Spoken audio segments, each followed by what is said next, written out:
প্রিয় শিক্ষক মন্ডলী, আসসালামু আলাইকুম। আশা করি আপনারা সবাই ভালো আছেন। এবার শিক্ষা প্রতিষ্ঠান কতদিন বন্ধ, এমন একটি নিউজ আজকে প্রকাশিত হয়েছে। অর্থাৎ আগামী ঈদুল আজহায় শিক্ষা প্রতিষ্ঠান কতদিন বন্ধ থাকবে। প্রিয় শিক্ষক মন্ডলী, অনেকে আপনারা এই মুহূর্তে হয়তোবা জেনে গেছেন ছুটিটি কেমন হবে। তারপর আপনাদের সামনে আমি এটাই উপস্থাপন করছি।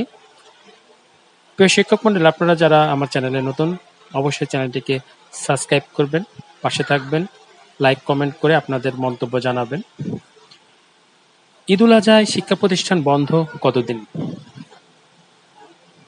দেশের শিক্ষা প্রতিষ্ঠানে আসন্ন ঈদুল আজহা ও গ্রীষ্মকালীন অবকাশের ছুটি শুরু হচ্ছে আগামী ১ জুন থেকে। শিক্ষা ক্যালেন্ডার অনুযায়ী এই ছুটি চলবে আগামী ১৯ জুন পর্যন্ত। সেই হিসাবে এবার ঈদ ও গ্রীষ্মকালীন মিলিয়ে ১৯ দিন বন্ধ থাকবে স্কুল। অন্যদিকে কলেজের ছুটি শুরু হবে ৩ জুন, যা চলবে ১২ জুন পর্যন্ত। প্রিয় শিক্ষক মন্ডলী, শনিবার স্কুল ও বিশ্ববিদ্যালয় খোলা রাখার সিদ্ধান্ত নিয়েছে সরকার। জনপ্রশাসন মন্ত্রণালয়ের ছুটি সংক্রান্ত নির্দেশনা অনুযায়ী এই সংক্রান্ত চিঠি সংশ্লিষ্টদের পাঠানো হয়েছে। মন্ত্রণালয়ের চিঠিতে বলা হয়েছে, সরকারের আসন্ন পবিত্র ঈদুল আজহা উপলক্ষে ১১ ও ১২ জুন যথাক্রমে বুধবার ও বৃহস্পতিবার নির্বাহী আদেশে সরকারি ছুটি এবং দাপ্তরিক কাজের স্বার্থে ১৭ মে শনিবার ও ২৪ মে শনিবার সাপ্তাহিক ছুটির দিনে অফিস খোলা রাখার ঘোষণা করা হয়েছে।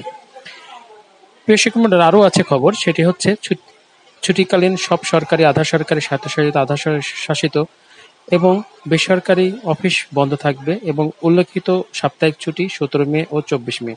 সব সরকারি, আধা সরকারি, স্বায়ত্তশাসিত, আধা স্বায়ত্তশাসিত এবং বেসরকারি অফিস খোলা রাখার নির্দেশ দেওয়া হয়েছে। এমত অবস্থায় আগামী ১৭ মে শনিবার ও ২৪ মে শনিবার সাপ্তাহিক ছুটি দিন অফিস এবং শিক্ষা প্রতিষ্ঠান খোলা রাখার বিষয়ে পরবর্তী ব্যবস্থা গ্রহণ পর্যন্ত নির্দেশক্রমে অনুরোধ করা হলো। এই মর্মে এমন একটা চিঠি আসছে। তো প্রিয় শিক্ষক মন্ডলী, এই ছুটির খবরটি আপনাদের জানানো হলো। আপনারা জানতে পারলেন আর বুঝতে পারলেন যে ছুটিটা কিভাবে, এটা শনি শুক্রবার দেওয়া হচ্ছে। ছুটিটা যেহেতু বেশি হয়ে যাচ্ছে, মাঝে অনেক সময় ছুটিও আছে, যাদের এসএসসি কেন্দ্র আছে সেসব প্রতিষ্ঠান ছুটি আছে, বিদায় ছুটি নিয়ে একটু সরকার চিন্তা ভাবনা করছে। সেই জন্য এই শনিবার, ২ শনিবার স্কুল প্রতিষ্ঠানগুলো খোলা রাখার সিদ্ধান্ত নিয়েছে। তো প্রিয় শিক্ষক মন্ডলী, আপনারা ভালো থাকবেন,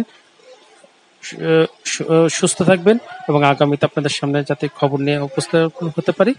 ধন্যবাদ সবাইকে, ভালো থাকবেন এবং আমার চ্যানেলে যারা নতুন, অবশ্যই চ্যানেলটিকে সাবস্ক্রাইব করবেন, পাশে থাকবেন। ধন্যবাদ সবাইকে।